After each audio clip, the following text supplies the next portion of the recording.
Thanks for staying tuned. It is the newspaper analysis segment of the morning drive, and we'll be starting off with the Punch newspaper, where we have landowners sue federal government over 15 trillion naira Lagos Calabar highway.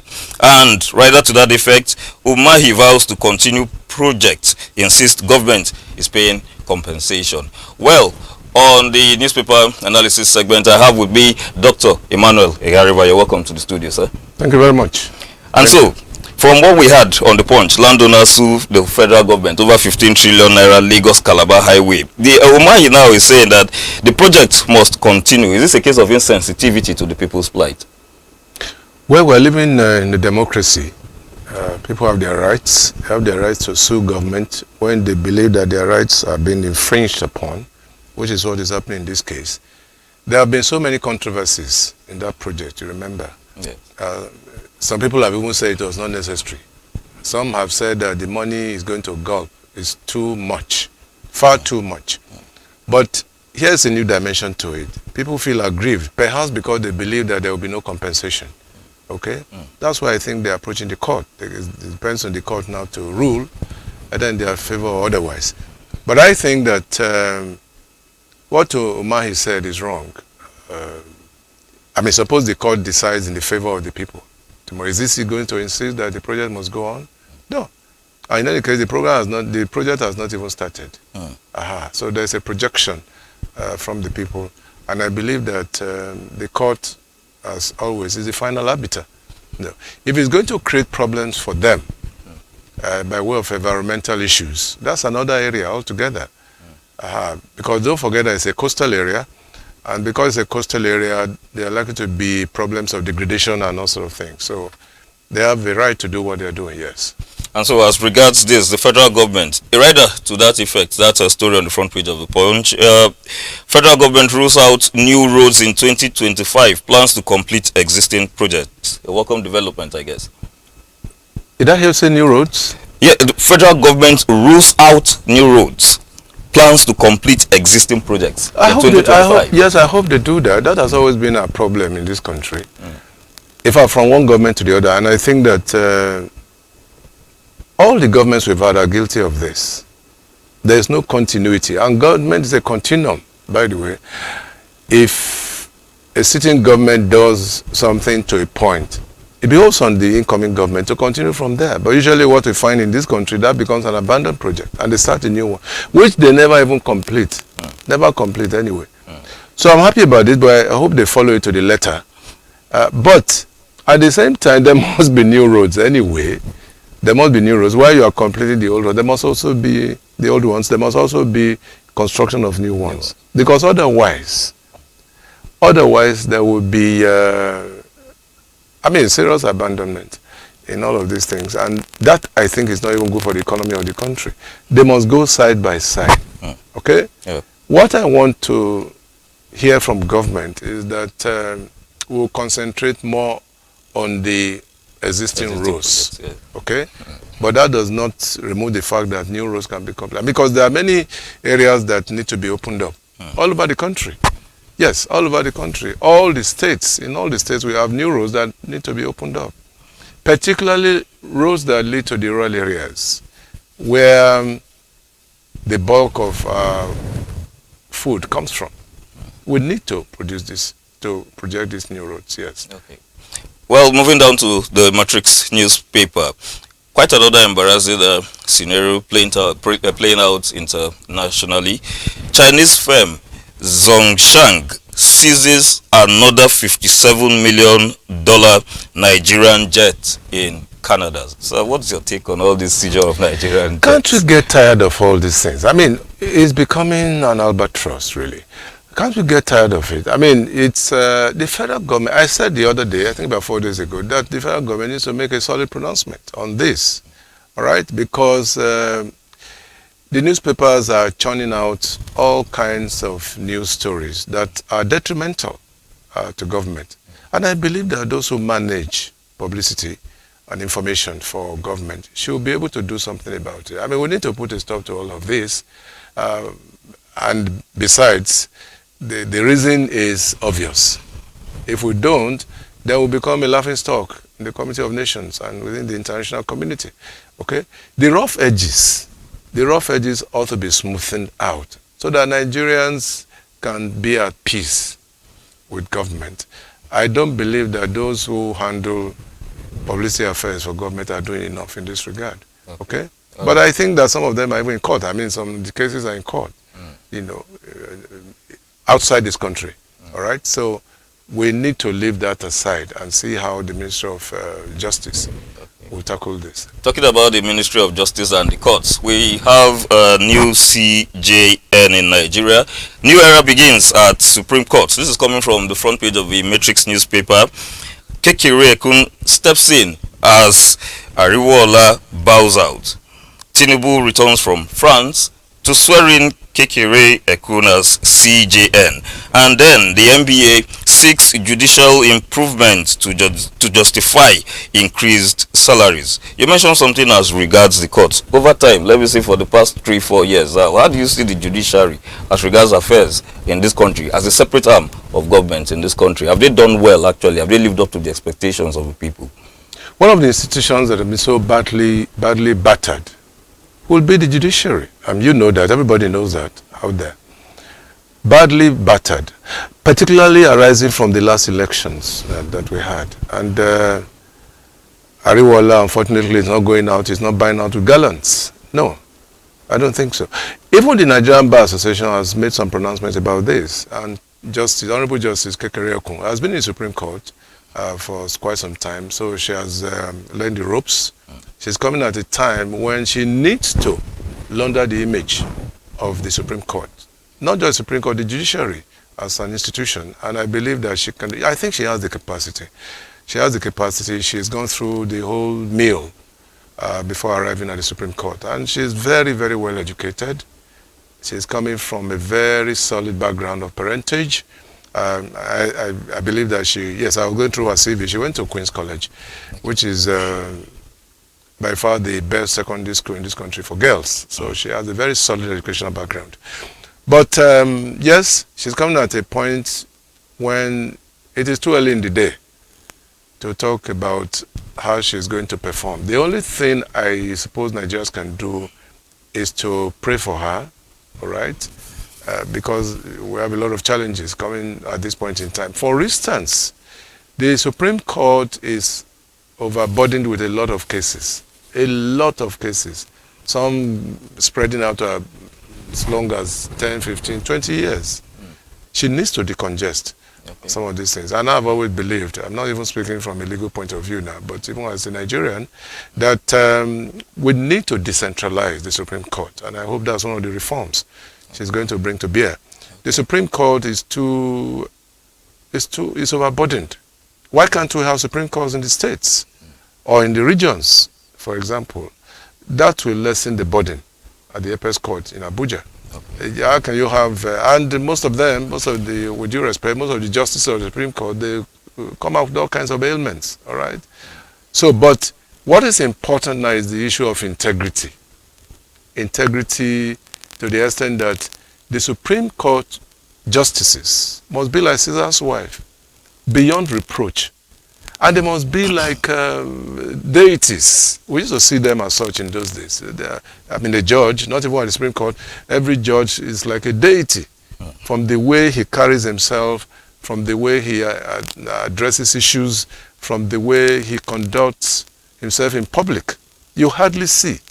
In those days, you could hardly see any judge at social parties and things like that. They were kind of recluse.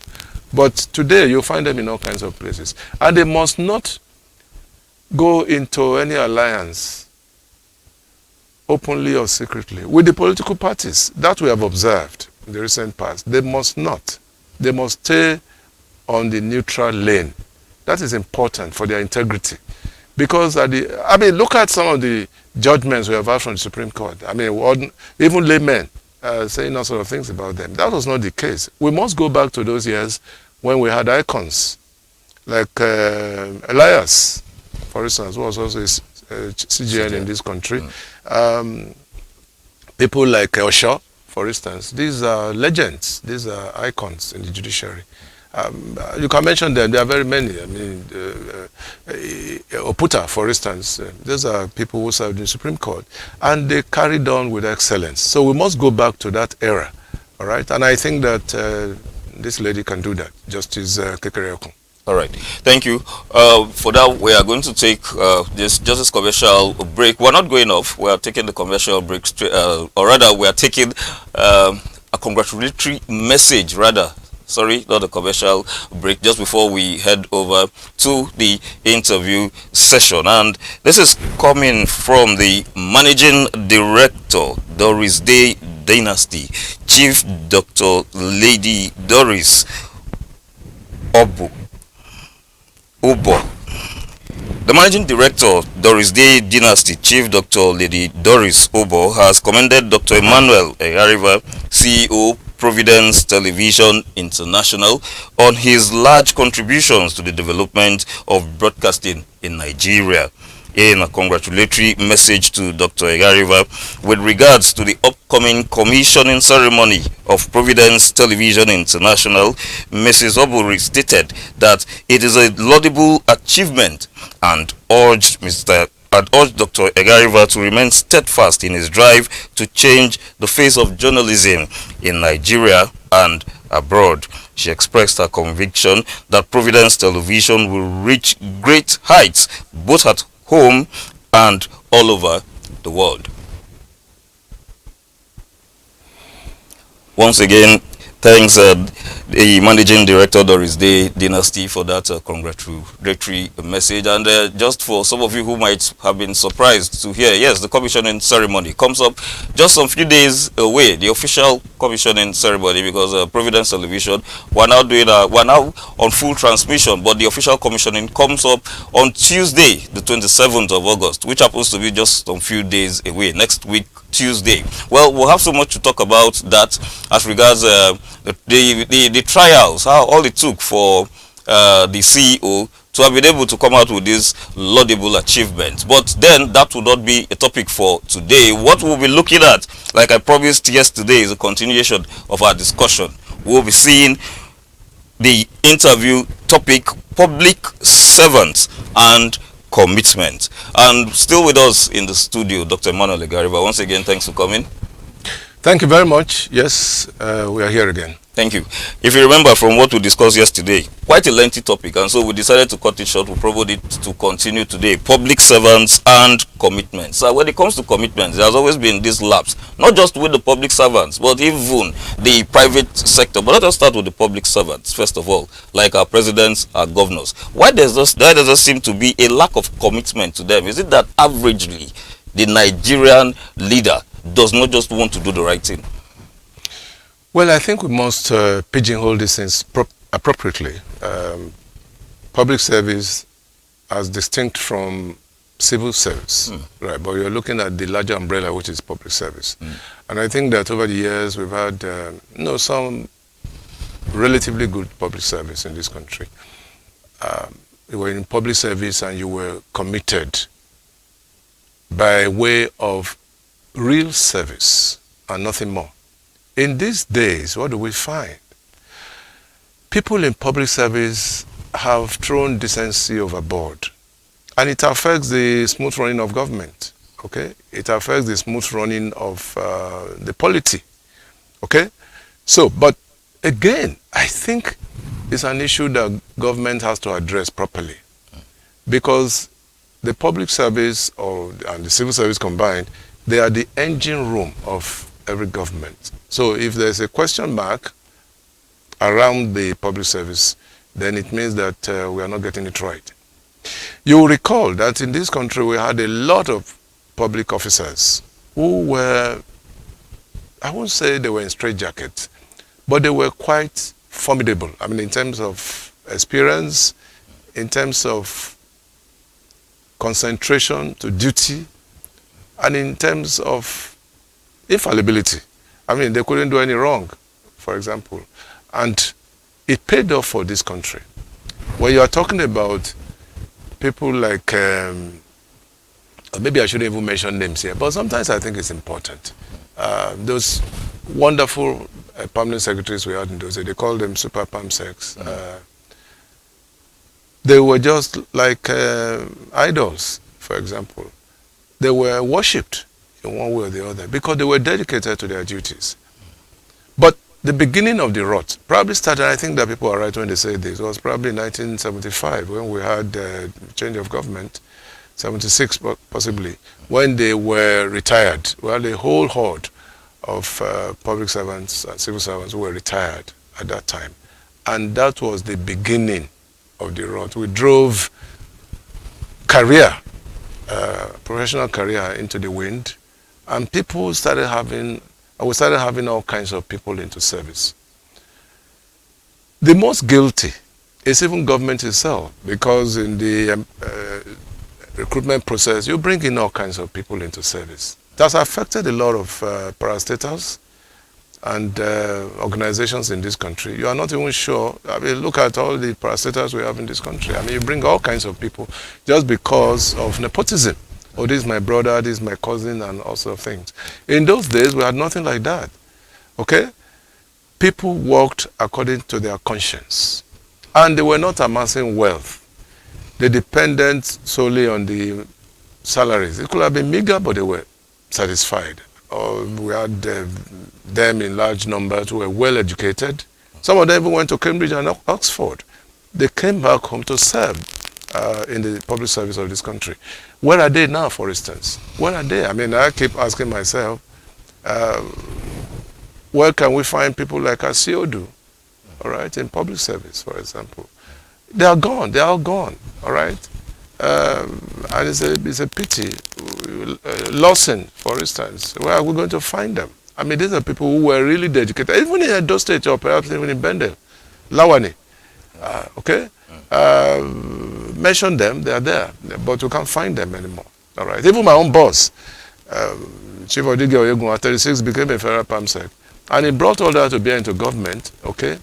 I mean, I could say, when I was a young man in those days, when I was the Chief Press Secretary, you write a memo, and he will look at it doggedly to be sure that the T's were crossed and the I's were dotted. So, but we can't find them anymore. It's gone to rot, you know. And I think that's why Governor Obaseki is doing everything possible to ensure that the public service and civil service are running smoothly. I mean, I've been called upon, I think about twice or thrice, to deliver lectures to newly recruited staff into service. Okay. And I had a wonderful experience with them because I had to teach them the rudiments of public service work. But I would probably think that the recruitment process has to change. Okay. There should be nothing like nepotism in appointing people. I mean, look at the processes we have, even at the federal government. You will be shocked to know that some of them are totally, some of the officers, they are totally inexperienced. All right? But this is my brother, this is my cousin, this is my nephew. All those things got us to where we are today. So I believe that there should be commitment on the side of government and also on the side of the people themselves who are serving. Yes, it comes across board. So commitment will mean that, yes, we're going for the best. On merit. On merit. As a young man in those days, when I was getting into Radio Nigeria, of NBC, then Nigerian Broadcasting Corporation, it was on merit. I didn't have to know anybody. Okay. I didn't have to. I wrote an application and I was taken on its merit. All right? So, but this day, what do you find? What do you find? People, they say, people come, they bring people from above. What does above mean? From government. And they dump all of them into service. And that doesn't make sense at all. It doesn't. And so, talking about that, having to bring people, the nepotism that you talked about, do you think that this issue, quota system, is it part of the things that affects commitment? Because a situation where you say quota, yes, this side, this ethnic group should have more of their people being in government services, as the case may be, not caring whether they're qualified or not. Do you think that this plays a negative role? I think the quota system thing has been abused. Otherwise, it's a good thing for a balancing act, right? So that no region or any part of the country is shortchanged unnecessarily. I mean, that's the whole essence of the quota system. But I think that over time it was abused. Because in the process, you let go the issues that have to do with merit, okay? But when this whole idea started, job opportunities were given to the best, right? But what did we find in the course of time? Take education, for example. You say quota system. We're supposed to have, time and time again, we're supposed to have equal opportunities for students as a result of JAMB getting into the universities. A student will score 280 in JAMB from any of the southern states. It will not be taken. But somebody from the north will probably get about 100 and it will be taken. Okay? So that created some discrepancy.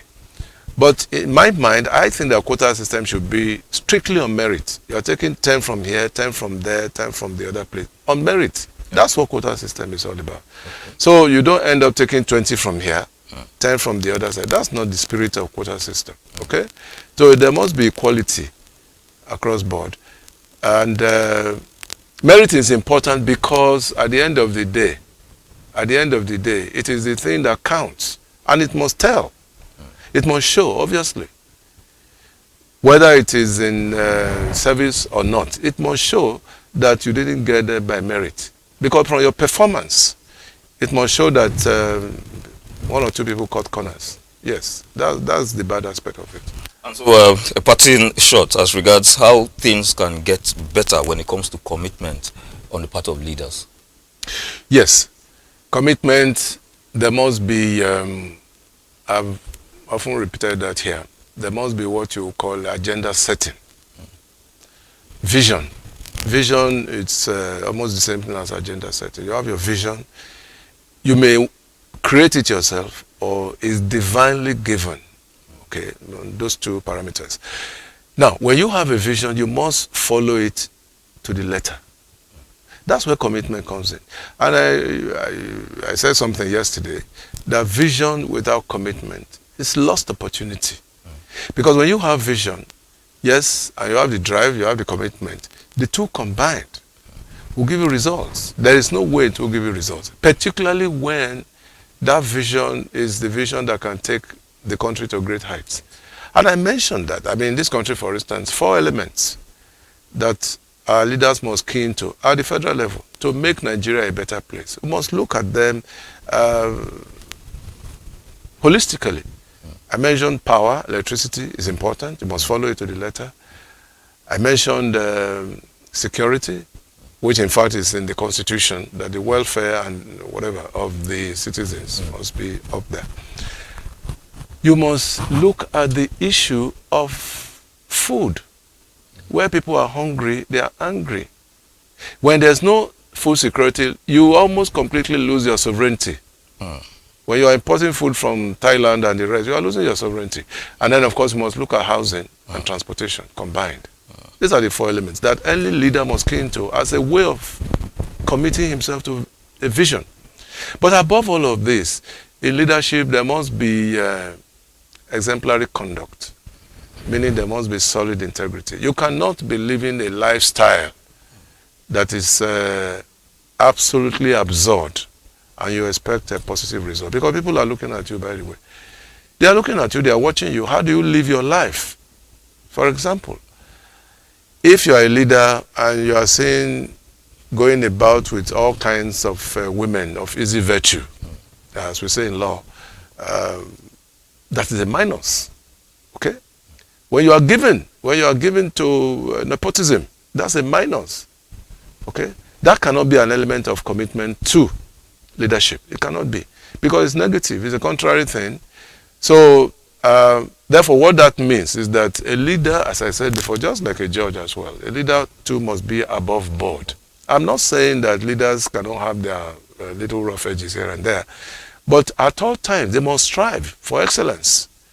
They must strive. Leaders must strive for excellence. That's what counts at the end of the day.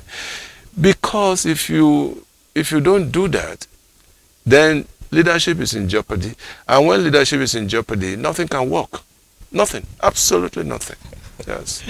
It's always an interesting time, like I always say with Dr. Emmanuel Egariva. Well, with this we will be coming to the end of the morning drive. But then, one thing, we are very, very excited down here, and I'm using this opportunity to say thank you so much for you that's watching. For those who do not have the opportunity to watch, that's presently tuned, please tell them on YouTube, Providence Television International. That's all you need to type in on your search bar on YouTube, and just click on your OK button and you're good to go, and you get our wonderful programs just with your tab, or in any way that you want to watch us, in any platform that you want to watch us. But YouTube especially, just simply put in Providence Television International, and like my boss would always say, you are good to go. We've been getting congratulatory messages, those who are wishing us quite well. We've been thanking them also. I'm also using this opportunity to say a big thank you to you.